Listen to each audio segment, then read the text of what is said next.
So hi, thank you so much for coming. I'm Clara. I am a Brazilian lawyer. I'm finishing my PhD here in Germany. I'm writing it here at the HIAG as a visiting researcher. And I would like to start my talk today, my very short talk, by asking if any of you remember the first time that you were faced in your social networking, or that you received on your phone a piece of information that you looked at and immediately you thought that it was not true or misleading. Did it ever happen to you? Well, the first time it happened to me was a little bit memorable because it was in the very beginning of the presidential elections campaign in Brazil last year. And I got this print screen in a WhatsApp group with my grad school colleagues. And it said that the left-wing candidate for presidency, who lost, was planning to distribute in daycare to children drinking baby bottles shaped like a penis. To children in daycare.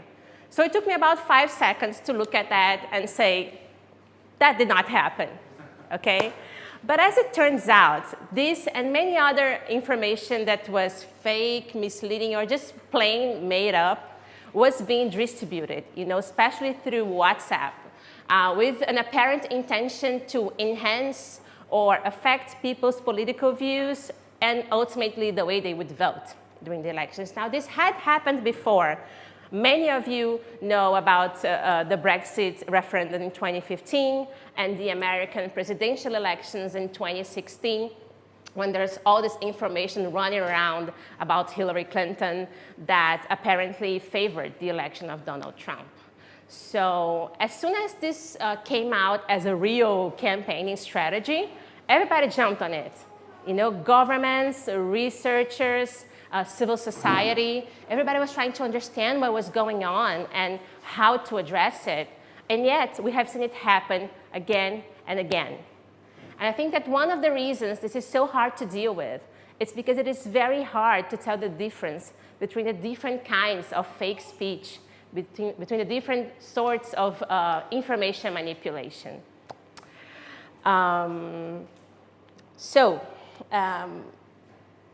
As you probably might know by now too, information manipulation is not a novelty at all. In fact, it's something that has been happening for a long time.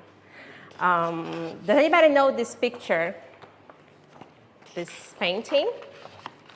Well, it is called The School of Athens. It was painted by Raphael. And as the writings of Greek philosophy will tell us, this was supposed to be like the philosophical gather around, and these two peeps in the middle are supposed to be Socrates and Plato. And they were really mad at the sophists, apparently, because the sophists were this type of professors that were the wise people of the times. But Plato especially accused them very roughly of manipulating speech, of manipulating the truth in order to prove their point. Well, a few centuries later, in 1835, a newspaper in New York published what they called the Great Moon Hoax. Has anyone ever heard about it? I think it was called The Sun or something, the New York Sun, something like that. But it published a series of 6 or some articles saying that a British astronomer had found life and civilization on the moon. This is supposed to be the moon. These people with the wings, flying around, the rivers. So they had people believing in it for weeks. And as far as I know, they never even apologized for the hoax. So, that's another example of how this whole truth thing has always been a little bit relatively. Last century in Brazil, 1989. We had our first direct elections for president after a long period of military dictatorship. The day before the final round of the elections, the greatest broadcaster in Brazil aired a version of the last debate that was edited in order to favor one of the candidates. He was clearly putting up his best moments against the other candidate's worst moments. Well, the candidate who won the election, that was favored in the debate, ended up winning the election. By the way, he was also impeached for corruption 2 years later. But that's still up to today a great example of how the media can manipulate information, especially in such a sensitive moment. Well, in 1989, nobody thought of calling for the elections to be annulled. And nobody was questioning the result, the validity of it. In fact, we spent so many years, we all know that some media vehicles are clearly biased, but yet we don't really do anything about it. We give them a pass, right? So why is it that I'm here talking to you about this today? What has changed in order for us to see this as such a big deal nowadays? I believe there are two reasons for that. And they're really connected to each other. The first one is that the consequences of such conducts today are way more drastic and concrete. So regardless of the fact that they indeed affect the results of the elections or not, or just in some degree, that is still under debate and under research. We also know that they can stimulate a few individual violence attacks or major defamation campaigns, and that is pretty worrisome. It gets people worried, and they should be.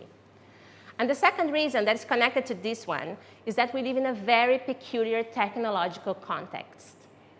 So since the internet expanded to our civil use in the 1990s, it has transformed the way we communicate in public or privately.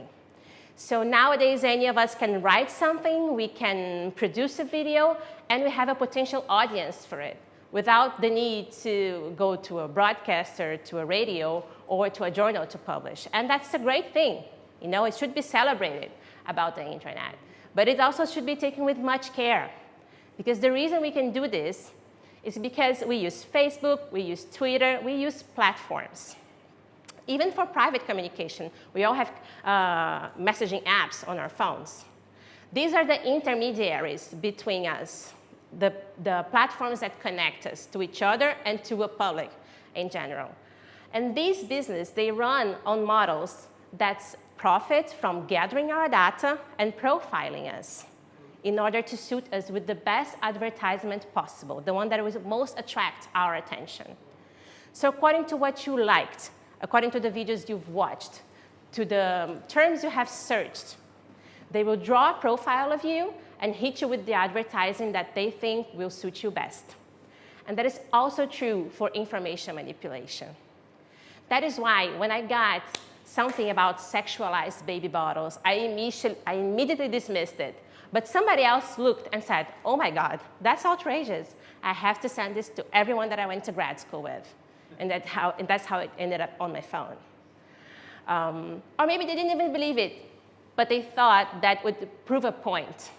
They thought that it would help them get the results of the election that they wanted. So they were just throwing it around. So this scenario brings a lot of questions that researchers are trying to answer.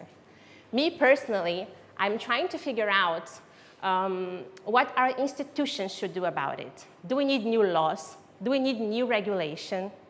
Because this is a very hard thing to tackle. It's very much about the content of our speech. And if freedom of expression is fundamental to our democracies, how are you going to build something that is supposed to address the content of our speech?